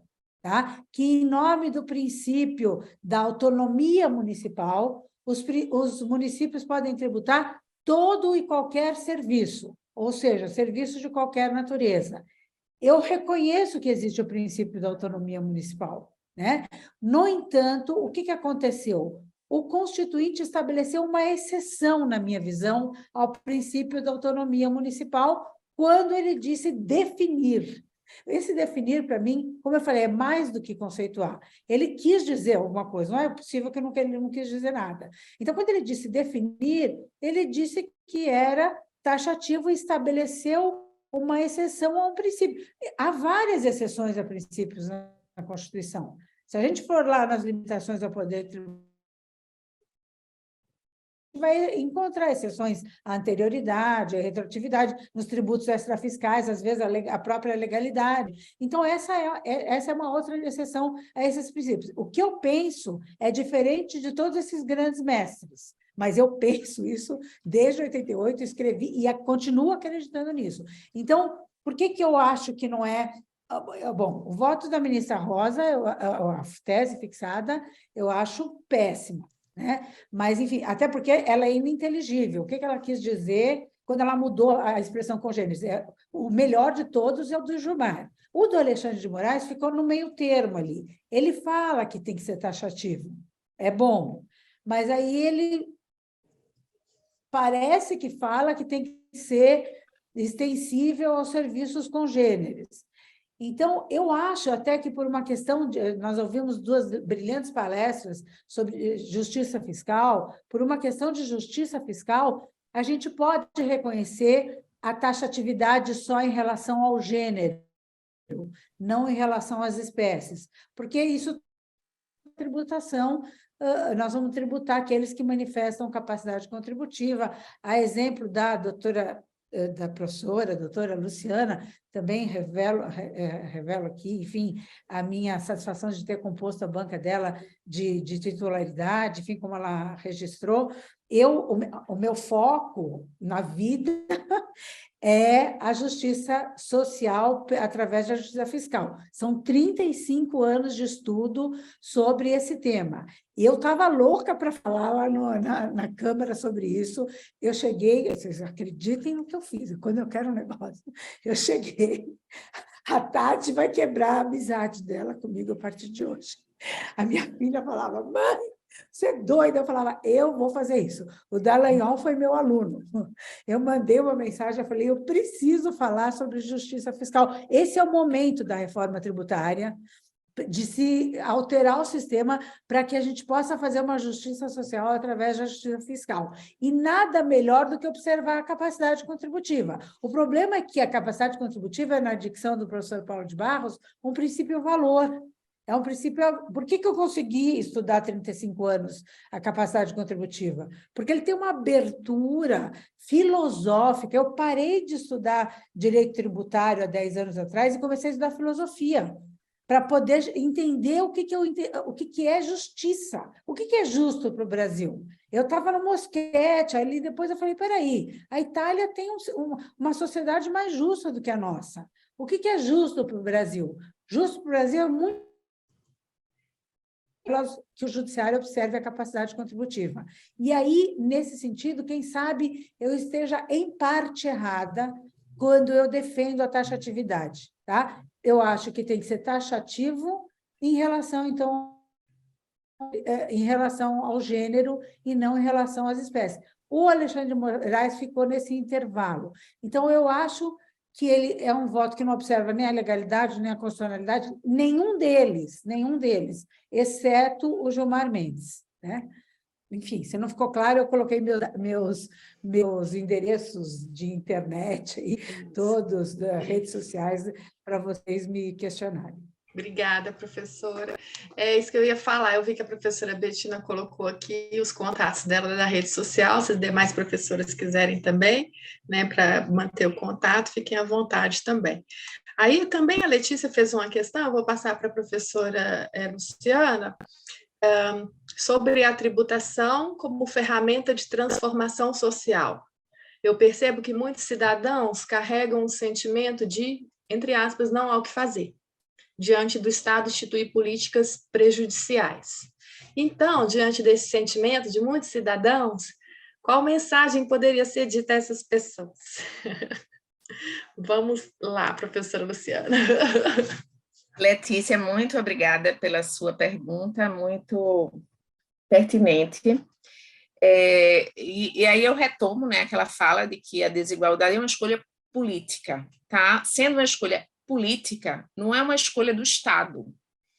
A escolha do Estado é o que a gente tem na Constituição Federal, são os valores que a gente tem expresso lá, o nosso pacto social está ali, né? E nesse pacto social a gente tem princípios, né, que visam uma tributação justa. O delineamento dessa tributação, a forma como ela é posta no sistema tributário nacional, através de escolhas políticas, que não são escolhas do Estado, entre aspas, né? São escolhas que muitas vezes estão vinculadas, mas a gente pode falar mais em escolhas até de governos, né? Porque são escolhas políticas, né? Quando a gente fala numa escolha de Estado, a gente está falando, na verdade, de um valor para a nação, um valor constitucional, né? Se eu for pensar qual é a escolha do Estado brasileiro para a tributação, eu vou para a Constituição Federal. E a Constituição Federal expressa, na verdade, uma possibilidade de criação de um sistema tributário justo. Indiscutivelmente, a gente tem lá todas as ferramentas, sabe, Letícia? A gente tem o princípio da capacidade contributiva, a gente tem a isonomia tributária, a gente tem a partilha de competências entre os entes federativos, que já na própria Constituição é injusta, porque é muito concentradora nas mãos da União Federal. Então, a gente, quando eu não vejo a nossa injustiça tributária como uma escolha do Estado, né? Na perspectiva de que a escolha do Estado é aquela escolha que está no nosso pacto constitucional, que são os valores da nossa Constituição, né? Mas, na verdade, quando essa Constituição ela é aplicada pelos poderes instituídos, né? Quando ela é aplicada pelos governos, pelos poderes legislativos, pelo próprio Poder Judiciário, como a Betina agora tratou anteriormente, muitas vezes esses poderes eles não aplicam a Constituição de forma a realizar os valores dessa Constituição, né? Então, se você olhar para a legislação de imposto de renda nossa, indiscutivelmente é uma legislação de imposto de renda que não realiza os princípios constitucionais e se realiza numa perspectiva formal. A gente pode dizer que a tributação da renda no Brasil é progressiva, é apenas numa perspectiva formal, porque a maior faixa de alíquota de 27,5%, na verdade, vale para rendas superiores a R$ 4.800, ou seja, ela é progressiva apenas para as rendas baixas e médias. As rendas altas no Brasil, elas sofrem quase uma tributação proporcional de uma alíquota única de 27,5%. Então, assim, e aí é o questionamento, é porque não tem um instrumento da Constituição para que essa tributação ela seja mais justa? Eu penso que não. Eu penso que existe lá na Constituição todos os instrumentos, mas nós temos, na verdade, através dos poderes do Estado, né, que aí está relacionado mais a uma temática aí de escolha política de governos, né, uma escolha, né, por tributação, por tributações que não são conforme a justiça fiscal. Tá? Então, a gente tem um histórico, né, de tributação injusta permanente no Brasil, desde a Constituição de 88. Não estou dizendo que aqui existirão governos que conseguiram melhorar a tributação do Brasil e torná-la mais justa, não. Mas, sendo uma escolha política, na verdade, está no poder, está nas mãos do cidadão se ele se aquinhoar aí da sua, do seu poder de cidadania, né? A possibilidade de mudar o estado das coisas. Eu sou uma pessoa que eu acredito, né, nessa possibilidade de transformação, sabe? Acho que esse sentimento de que não há o que fazer é o pior sentimento que pode existir, porque é uma completa descrença na perspectiva de um futuro, na verdade, melhor. Tá? Então, assim, a nossa Constituição, o nosso Estado brasileiro, ele dá os instrumentos, a nossa política, tá? Para construir um sistema tributário justo. Tá? Então, se a nossa política não constrói um sistema tributário justo, nós, como cidadãos, na verdade, temos que adotar uma postura não conformista em relação a isso, mas também de transformar essa política. Tá? Eu acredito muito na educação fiscal, acho que seria extremamente importante se a educação fiscal fosse levada às escolas, né? As pessoas precisam ter a condição, a consciência, na verdade, do poder que tem como cidadão em relação, na verdade, à condição de serem financiadores do Estado e de terem direitos, né? Então, o que eu percebo é que a sociedade, as pessoas, muitas vezes não têm essa consciência de cidadania. E a educação fiscal, ela seria capaz de promover desde cedo, né, a consciência, né, de qual é o papel do tributo, né, quem é que financia o Estado, como é que essa carga tributária ela é distribuída, né, porque a sociedade ela é permanentemente bombardeada com o impostômetro, com o Brasil tributa muito, e a discussão ela não segue um fluxo mais avançado, né? Ela não há um questionamento na sociedade, quem sofre uma tributação maior? Essa carga tributária ela é partilhada de forma equitativa, de forma equânime, essa carga tributária é partilhada de forma isonômica para todos, essas discussões que a gente coloca aqui no meio acadêmico, muitas vezes ela não chega, na verdade, na sociedade. Né? Então, talvez por isso o cidadão tenha esse entendimento de que não há o que fazer. Eu espero que o que a gente consiga, na verdade, é mudar essa percepção do cidadão através da educação, inclusive da educação fiscal, né? Da educação básica, da educação do ensino médio, do ensino superior e também, nesse contexto, a educação fiscal, porque a educação é pressuposto para se ter, na verdade, consciência de direito de cidadania. Ninguém vai reconhecer os seus direitos e deveres como cidadãos sem um processo de educação, né? Então, eu vejo dessa forma. Queria só chamar a sua atenção, na verdade, quando eu digo que a desigualdade é uma escolha política, como o nosso sistema tributário é uma escolha política, eu não estou dizendo que essa é a escolha do Estado brasileiro como numa concepção de seu pacto constitucional. Tá? Então, a nossa Constituição tem, logicamente, que tem várias deficiências, mas tem vários instrumentos, na verdade, que viabilizariam a construção de um sistema tributário justo. A professora Tatiane por exemplo, fez referência à desoneração dos lucros e dividendos, né, na fala dela sobre tributação e gênero.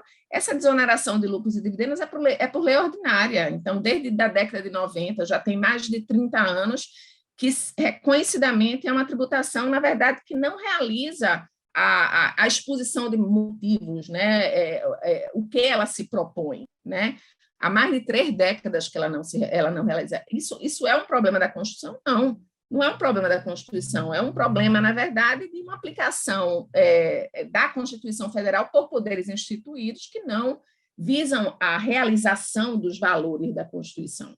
Né? Então, assim, como a professora Betina falou, que a Constituição usa o termo, né, define tantos outros termos, em especial relacionados, né, à justiça fiscal, à isonomia, à realização, à concretização de redução de desigualdades sociais e regionais que a Constituição usa e que, na verdade, não orientam a atuação dos poderes instituídos, do legislador, no caso do Poder Judiciário e do Poder Executivo, dos nossos poderes instituídos como governo, né, seja ele na perspectiva parlamentar ou na perspectiva do Executivo, e também do Judiciário.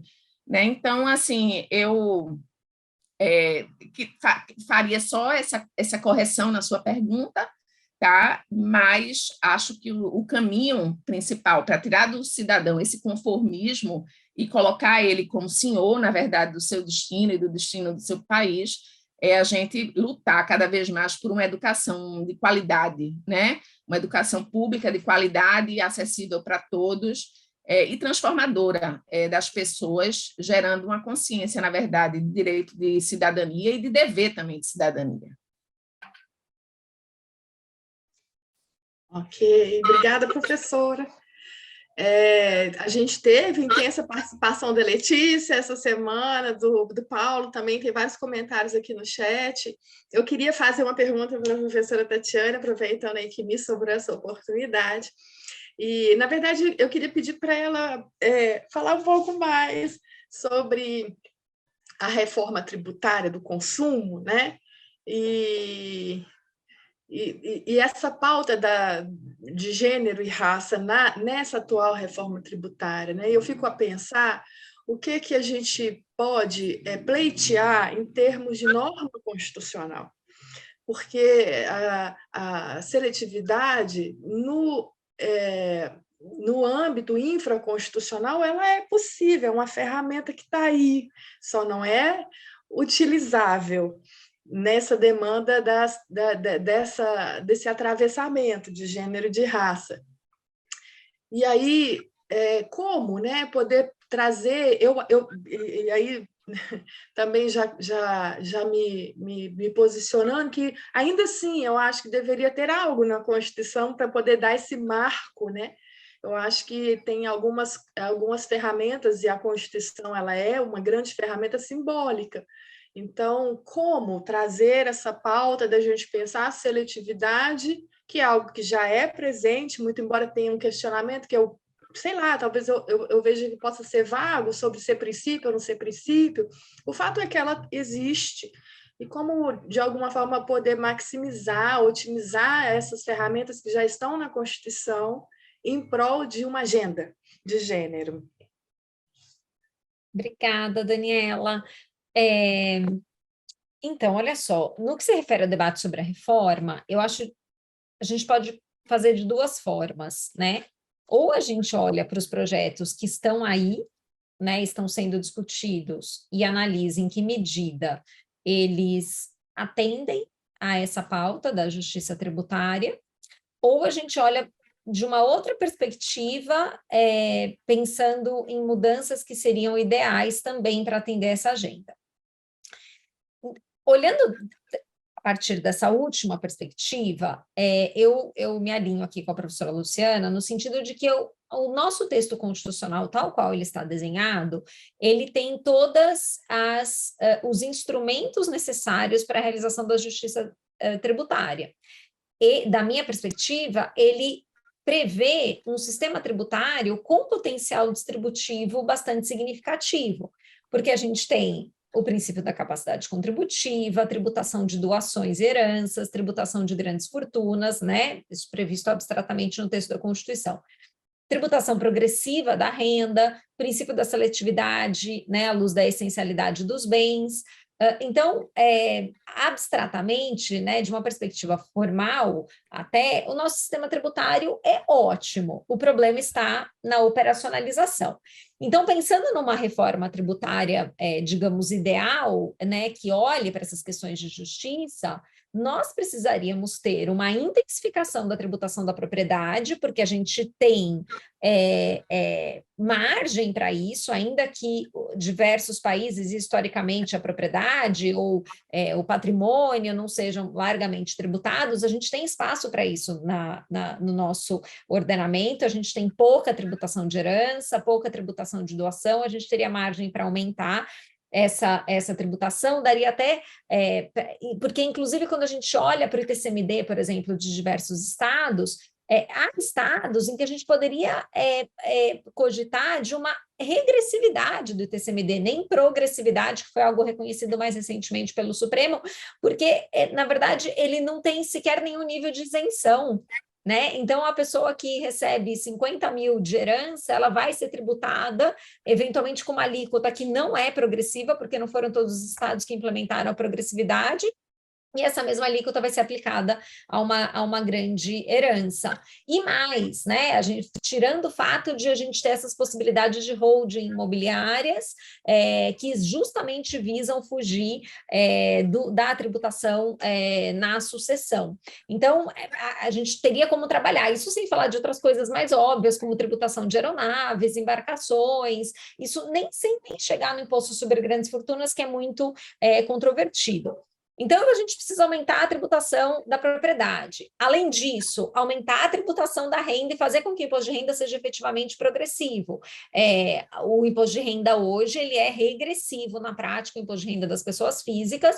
Uma hipótese para essa regressividade é justamente a não tributação da distribuição de lucros e dividendos e favorecimento da camada mais rica da propriedade, da sociedade, fora uma baixa tributação, por exemplo, de fundos de investimento que justamente beneficiam as camadas mais ricas da sociedade. Então, daria para a gente pensar numa melhora da tributação também da renda, porque são justamente essas duas bases que têm por objetivo promover a justiça distributiva à luz da tributação. E aí a tributação do consumo, naturalmente, ela é necessária e ela é inerentemente injusta porque ela é inerentemente regressiva, mas na medida em que eu amplio essas outras bases, talvez eu tenha fôlego financeiro para reduzir um pouco a tributação sobre o consumo, mas sem também se afastar da necessidade de assegurar a tributação mais reduzida de bens essenciais. E aqui a gente tem, e aqui já conectando com o debate sobre as propostas que estão na mesa, a gente tem um discurso no sentido de que a seletividade ela precisa ser abandonada, em primeiro lugar, em nome de uma simplificação econômica, e, em segundo lugar, ela precisa ser abandonada em razão do fato de que a realização de justiça na tributação do consumo, ela seria inadequada, que o lugar para fazer isso é na tributação da renda e da propriedade. De fato, a tributação da renda da propriedade tem essa vocação distributiva, só que tal, né, da forma como ela se estrutura hoje no Brasil, ela não se realiza, simplesmente. E o que a gente tem é uma escolha política de uma tributação muito pesada sobre o consumo, que é regressiva, e essa regressividade ela ficaria intensificada, me parece, se a gente resolve tributar todos os bens, inclusive os bens essenciais, numa alíquota muito elevada. E aí vem uma outra solução, né, também trazida pelo discurso da reforma tributária. Mas, Tatiane, não se preocupe, porque, na verdade, uma tributação mais elevada e uniforme de todos os bens e serviços, isso vai resultar em mais justiça, porque as pessoas que hoje são mais ricas se favorecem de uma tributação menor sobre, por exemplo, os produtos da cesta básica, proporcionalmente eles consomem mais e, portanto, eu tenho um benefício tributário que está mal alocado. Né? Então, o que eu vou fazer para corrigir essa distorção? Eu vou tributar todo mundo igual, né, numa alíquota alta, mas para a população de baixa renda eu vou devolver esses tributos. Então, vai haver uma compensação financeira. ideia de compensação financeira é boa, ela não é ruim, né? Então, ela existe em alguns países. Eu tenho algumas questões teóricas, né? Porque, da perspectiva do direito antidiscriminatório, há alegações de que medidas como essas, né, que são perenes e não emergenciais, podem intensificar a desigualdade porque ampliam os estereótipos, mas deixando essa questão teórica de lado, a gente pode dizer, não, então o mecanismo de compensação financeira, ele é um bom mecanismo, mas ele precisa ser um mecanismo isolado? Essa é uma primeira pergunta. Ele não pode ser sobreposto a uma carga tributária mais baixa, justamente para que a gente tenha esse benefício duplo, né? Então, eu pago menos e o que eu pago eu recebo de volta. E aí tem uma segunda questão que aí se relaciona diretamente com a questão, com os pontos de gênero e raça. A segunda questão seria a seguinte, bom, então eu vou ter a devolução, mas para quem vai ser essa devolução, né? Então, parece estar muito claro, pelo menos nas notícias que eu tenho lido, porque a gente também não tem a lei complementar que vai disciplinar esse ponto, que essa devolução ela vai atingir as pessoas que são beneficiárias de programas de transferência de renda. E é um número bastante significativo no Brasil, nós temos muitas pessoas nessas condições, né, o que revela também a situação econômica do nosso país e os níveis de desigualdade, mas a verdade é que nós temos uma camada da sociedade que não está integrada nos programas de transferência de renda, mas também está longe de ser aquela pessoa rica, né? Ou que tem uma renda que seria justificável a tributação sobre um bem essencial a uma alíquota de 25% ou 30%. Em que situação fica esta pessoa? Né? E esta pessoa, quando eu penso nisso, eu enxergo, por exemplo, as trabalhadoras, as funcionárias domésticas, né? Então, eu penso aqui na minha faxineira, na moça que faz faxina aqui na minha casa. Ela não é beneficiária de nenhum programa de transferência de renda. Ela mora em São Paulo e ela faz faxina todos os dias da semana. Ela certamente não vai ser elegível para receber a compensação financeira. Será que faz sentido que ela receba uma tributação tão elevada sobre bens que são de consumo essencial? Então, essa pergunta ela precisa ser respondida. E essa pergunta, ela não é respondida se eu se eu ignoro, né, as condições econômicas em que muitas mulheres vivem, que a população negra vive, e se eu ignoro também o fato de que a seletividade, ela pode e deve ser um instrumento adequado também para assegurar uma redução na regressividade. E aí, um último ponto, que eu não quero me alongar, se refere, aí esse sim eu acho que deveria estar mais claramente previsto na Constituição, ao imposto seletivo. Esse imposto seletivo, eu já falei algumas vezes, ele tem me incomodado um pouco, não pelo fato de a gente ter uma outra incidência, mas pelo risco de essa incidência ser um conjunto vazio. Né? Então, hoje a gente tem, bem ou mal, a gente tem uma tributação mais agravada de bebida alcoólica, de armas e munições, uma tributação mais agravada de bens que são nocivos à saúde, né? A gente tem um debate enorme sobre tributação e saúde, com relação a bebidas ultraprocessadas. E aí, a verdade é que a união da tributação sobre o consumo com essa tributação com a eliminação dessa tributação mais gravosa, vamos pegar o cigarro, que hoje tem uma alíquota de IPI efetiva de 40%, se não me falha a memória, o cigarro que hoje só pelo IPI é tributado a 40%, mas tem uma carga tributária total de quase 80%, ele vai ser tributado a 25%, 30%, né? E aí, não, mas eu vou ter um imposto seletivo, não se preocupa, mas esse imposto seletivo, ele vai ser criado quando, né? Então, vai ter que enfrentar todo o lobby da indústria tabagista, quem são as principais cuidadoras dessas pessoas que ficam doentes por conta do consumo do cigarro? São as mulheres. Quem são as pessoas mais atingidas pela difusão de armas de fogo? São as mulheres. Como que vai ficar a tributação das armas de fogo se eu não tenho imposto seletivo, se ele vai ficar dependente, né, de uma produção legislativa que vai ter que enfrentar um lobby gigantesco? Então, acho que também essa questão precisa estar no texto constitucional, e aí você tem, né, uma conexão direta com gênero e raça, de modo que a gente assegure uma uma tributação adequada desses bens que hoje são pesadamente tributados e devem continuar sendo pesadamente tributados. Hoje mesmo eu li numa notícia que essa tributação mais alta vai ficar em, eu acho que cigarro, bebida alcoólica e combustíveis fósseis. Armas e munições, por exemplo, não, né? Qual é o impacto que isso pode ter para a vida das mulheres? Então, muito rapidamente, acho que essas são as minhas considerações. Ai, obrigada. Muito louco isso, né? A gente pensar que a reforma tributária ela vem sendo fatiada. Então, primeiro o consumo, talvez a renda depois, e dentro do consumo, primeiro os aspectos de uma simplificação que vai ficando mais rasa, e aí o tiro no pé vai acontecendo, né? Se a gente não toma o sistema dentro da complexidade que o sistema é, e exagerar nessa coisa do fatiar ou de por partes, existe um risco muito grande, né, do efeito rebote ser pior do que o soneto.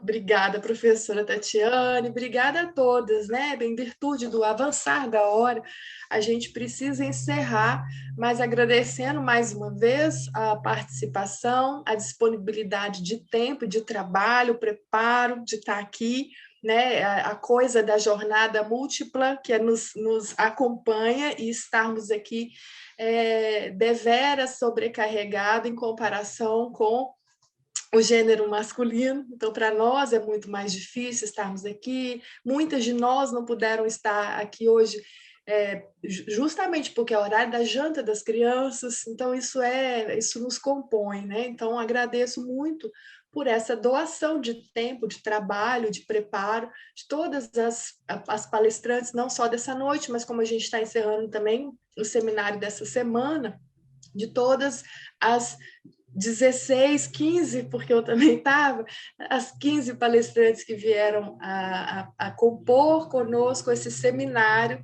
de mulheres tributaristas em ação. Olha que bacana, né? Então, nesse sentido, eu também agradeço muito a Micaela e toda a sua equipe, a Geórgia, que está aqui acompanhando também, do Tributário em Jogo, que nos cedeu esse espaço, né, da gente poder, né, dialogar nessa plataforma e através das suas redes, divulgando o nosso livro também, né, comprando essa ideia também, e com todo esse cuidado com esse material, que a proposta é de também disponibilizar futuramente no YouTube para as pessoas poderem acompanhar também as palestras e as falas que aqui foram travadas, né? Então, professora Tatiane, professora Betina, professora Luciana, muito obrigada por terem vindo, obrigada por suas falas, parabéns pelos textos, recomendo também o livro, mais uma vez, Tributação em Sociedade, sob perspectiva de 28 mulheres tributaristas, e duas prefaciadoras, a doutora Isabel Derzi, que fez o pós-fácio da obra, a doutora Regina Helena Costa, que fez o prefácio da obra, então 30 mulheres tributaristas, né, nesse projeto aí. O livro ele se encontra também no formato e-book, para facilitar o acesso, né, dentro de um preço mais acessível, muito mais acessível para aqueles que têm tanta preferência pelo digital quanto também por essa questão financeira, né? Então, que seja lido, né? A gente espera, como foi falado aqui, que a gente seja lida e que a gente possa desdobrar as pesquisas em mais outros bate-papos e outras pesquisas decorrentes dessas que foram apresentadas no texto. Agradeço também nesse sentido, toda a adesão nesse projeto. Assim eu encerro a noite de hoje, dou boa noite a todos, muito obrigada por terem vindo e até a próxima. Obrigada, boa noite. Boa noite, obrigada.